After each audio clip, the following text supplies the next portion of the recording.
Mnamo Oktoba 24, 2025, mahakama imeahirisha kusikiliza kesi ya uhaini dhidi ya Tundu Lissu hadi Novemba 3, 2025. Kesi hii ilikuwa ikiendelea kusikilizwa mfululizo tangu Oktoba 6, 2025. Sababu kuu ya kuahirisha kesi hiyo ni ombi la upande wa jamhuri, serikali, ambao waliomba mahakama ipishe uchaguzi mkuu unaotarajiwa kufanyika, wakisema ni jambo la kikatiba na la kitaifa linalohitaji muda na ushiriki wa mamlaka mbalimbali. Wakati upande wa jamhuri ukiomba kuahirishwa kwa kesi, Tundu Lissu kupitia kwa mawakili wake, aliomba mahakama isipokee ombi hilo. Hata hivyo, akasisitiza kwamba iwapo mahakama itaamua kuahirisha kesi hiyo, basi apewe dhamana kwa mujibu wa kifungu cha 302(3) cha sheria ya mwenendo wa makosa ya jinai, Criminal Procedure Act. Kifungu hicho 302(3) kinahusu haki ya mtuhumiwa kuomba kuachiwa kwa dhamana endapo kesi yake itacheleweshwa au kuahirishwa kwa muda mrefu bila sababu ya msingi. Baada ya kusikiliza hoja za pande zote mbili, jopo la majaji lililoongozwa na Jaji Dunstan Nduguru lilitoa uamuzi kwamba: 1. Kesi imeahirishwa hadi Novemba 3, 2025. Sababu: kupisha mchakato wa uchaguzi mkuu ambao ni wa kikatiba na wa kitaifa. 2. Ombi la dhamana la Tundu Lissu limekataliwa.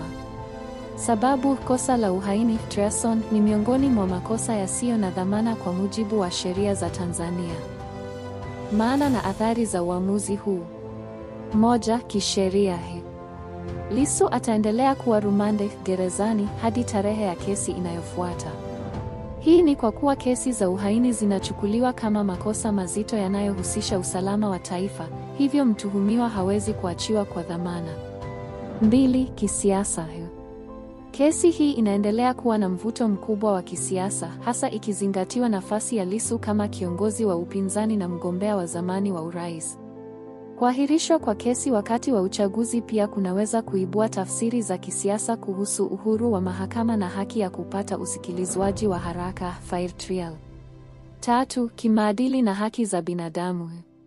Kuna mjadala kuhusu haki ya mshtakiwa kusikilizwa kwa wakati, kwani kuahirisha mara kwa mara kunaweza kuathiri haki hiyo.